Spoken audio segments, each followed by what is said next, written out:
Hey friends, it's Cassie. Welcome back for another Pearblossom press video. I'm obsessed with the candlelight, so let's make another one. But before we get into that, let's talk about what we're using. I have the brand new Cardmaker's T-Square for Pearblossom press. It works for A2. It actually works for any size card, but it's really great for lining up. If you're not so great at centering things, this ruler is the one for you because you can easily line things up horizontally, vertically, however you need to do that. And then it also is really cool because you can customize your border a little bit as well. So if you flip this over, you can make sure that you're always putting your cardstock in the right spot. All right, this is the candlelight. I know you've seen it before. I love them. We'll talk about it a little more later. We also have the Pearblossom press stamp set. We also have some candle flames, and then we have this Simon Hurley Create stamp called Birthday Party. It has matching dies to go along with it. And then I also brought in the Simon Hurley Create watercolor background. I just really like this set, and together, they really come together with a very pretty card, I think. So let's go ahead and get started on our background. I'm going to bring in the Misty for this, and I'm going to pull out the insides of our Misty because this is a red rubber stamp. So we'll pull out the stamp and then just stick that down in there. Now I do make a mistake here. I have my panel, which is 4 1/4 by 5.5 inches. And instead of just using like a repositionable tape on the back of it, I use this Post-it tape, this mint tape. And I shouldn't have done that. You'll see why. It ends up not being a big deal because I cover it. That was the plan all along, was to cover in the middle. But you'll see why this isn't the way to do it. All right, so I want to do a bit of a blended background, kind of ombre look. So I've started off with some Simon Hurley Create Rosy Cheeks ink, and I just stamped that down, and then I softened the edges with my microfiber cloth. I'm going to clean that off a little bit, and then I'm going to add some Over the Moon, and I'm overlapping where the pink is as well, and then I'm just going to kind of dab up, softening those edges so that they're not so harsh. And then I'm thinking I'm needing a little bit more, so I'll do it again, and then we go through that same process. But this was such a fun background to make, and it ends up being really, really pretty. I like these softer colors that I chose. This next green, the green is that I'm going to use is called Overzealous. It's more of a limey green, and I think it goes well with the colors that we've chosen. Softening those edges once again. Stamping that down. Then you can kind of see when I pull this back where that Post-it tape is. That obviously is going to be raised there, which is going to make so the impression around the tape isn't going to be very good. Again, it won't make much of a difference once I actually put the card together, but looking at that right now really bothers me. So next time I will just use a little dab of repositionable tape so that I can make sure to keep my paper in place without causing there to be a bump in the middle. All right, we brought in some Breakup blue, and then we soften those edges, stamp that down, and then our final color is going to be Triple Berry. This is actually a little bit darker than I guess I was thinking it was going to be. I really do like the look of it though, so I'm happy that I chose it. It kind of gives my background a little bit more grounding, but it is a vibrant color. I'm happy with it. I'm good with it. So this is it, and then we'll clean up our mess, and then I'm going to make another mess because I'm going to bring in my blending brushes, and I just want to accentuate where those colors are. So putting the Rosy Cheeks over the Rosy Cheeks, I'm going to bring in Over the Moon. Should have cleaned up my glass mat, but I didn't. I will learn my lesson here. And then I'll bring in a blending brush for Overzealous. I have a blending brush for each of my color families, so that way I don't have to clean them off in between. I make so many cards that this is just the way it works for me. And then I'll bring in a blue one for our Breakup blue. And that's such a light blue, but it's really, really pretty. And then our final Triple Berry at the very bottom. We're going to use that Triple Berry for some stamping later also. But I love how that kind of grounds our piece. Very pretty colors.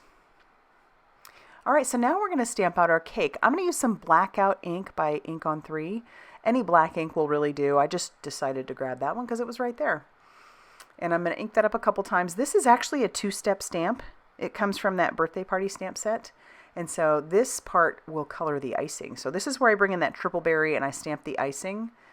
Oh, and it looks so good. This is why I decided to use the Misty, because I just wanted to make sure that I stamped it correctly. There's also a little stamp for our candle, so we're going to use that one in Breakup Blue. And I do wipe off where the flame is, but in all honesty, I'm going to trim off the flame anyway, so it wouldn't have mattered. But I like how that looks. I'm happy.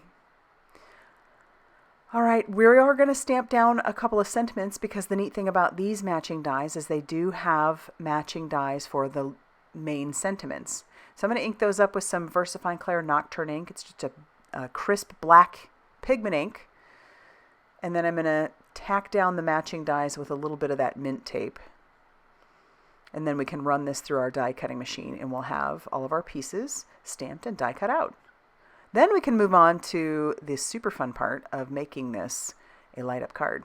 All right, so here's where that T ruler comes in super handy. This side is for more of a vertical card, and you can see that that lines up, and you've got your 0 right in the center, and then you've got your little pink dots that help with the centering as well. And normally I eyeball it. It doesn't always work for me. So having this T ruler is going to be wonderful. I'm just going to stick that down with some of that mint tape just to hold it in place. And then we'll pull out our candlelight. So it comes with 2, and you get your battery packs. And then you just make sure your plus sign is up, and it's good to go. And then either wait 30 seconds or blow it out. All right, just matching where that is. And then I am going to trim off the flame. So we'll just trim that off, because I don't need it. And then once again, we'll bring in that ruler, and we'll just kind of tack that down. And then this is where I'm going to bring in a paper piercing tool, or in this case, I'm using the pickup stick. And I'm going to make a hole there, and I'm going to make this hole pretty big. The reason for that is you have the light, and you also have the blow, the mechanism part where you actually blow it out. So I need to make sure that there's plenty of room. As you can see, that's a pretty big hole, because I want to make sure that when I blow, it actually goes out. I'm going to show you on that candlelight where the hole is. So you've got your light on top, and then that little black dot right below, that is where you want to blow. So make sure when you're marking that, you keep that in mind. Make sure that hole is nice and big. All right, we've got our card base, just a 5.5 inch by 8.5 inch, and then just fold it in half or scored at 4 1/4. And then take a look, that's how the ruler works. It's really cool, really. You can have a 3/8 inch or a 1/2 inch. It's really neat. And then you always get it right. But I want this card to take up the whole front, so we're not going to use that aspect. I'm marking where my hole is, and this way I can glue down my candlelight without any issues. And I am just going to use some liquid glue to do that.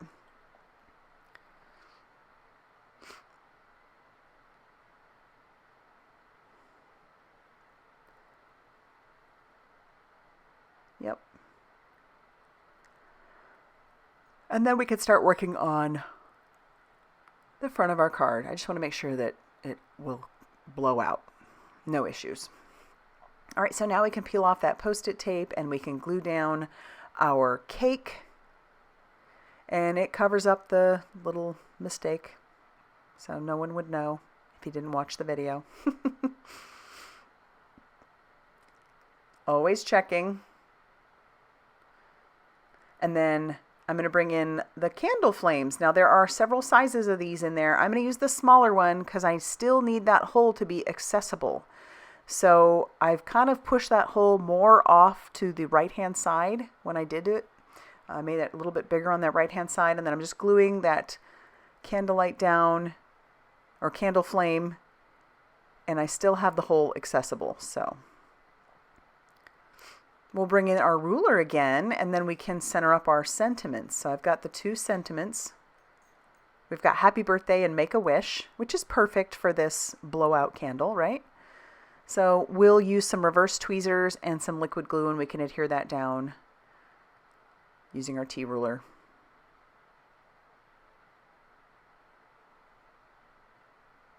And the same thing down at the bottom. But before I do that, I want to stamp the word blow, and I also need to stamp press here because I want my recipient to know where to press, and then obviously they have to blow out the candle. So I'm going to ink that up with some more of that triple berry. I don't want it to be too dark, so I'm using triple berry. So it'll be kind of subtle there on the side, but you can still see it. And then I am going to mark where my push button is, just using that pencil once again. Just a tiny little dot. And then we'll bring in our Make-A-Wish and our ruler. And then we can just make sure that we get that down right where it needs to be, centered as well.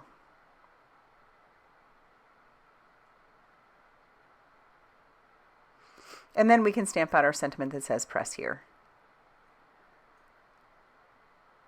So the front of the card is done. You could embellish this a little bit more if you wanted to, but I'm going to leave it as is. I really like it. I do want to stamp on the back before I go too much further, so I am going to use the little light bulb that comes in the Pearblossom press stamp set, and then I'll stamp my little Handmade by Cassie Trask on the back. And then we bring in the world's best foam tape. You guys know I absolutely love this stuff. It doesn't gunk up my scissors, and the release paper comes off super easy. And it's also great if you are not good at getting your things centered, which I wasn't. I wasn't this time. So I did have to pull that off. I'm not going to bore you with me pulling it off. But here's a way you can make it straight. I put it in my mini MISTI. Take out the insides, and then you can just very easily make sure that you are putting everything down the way it should be. And I just love how this turned out. These are so much fun. I want to make one for everybody. All right, so if you like this video, be sure to hit that like button. Definitely consider subscribing if you haven't already done so. And be sure to check out all that Pearblossom Press has going on over on their blog, Facebook page, and Instagram for more crafty inspiration. Thanks for stopping by, and we'll see you soon.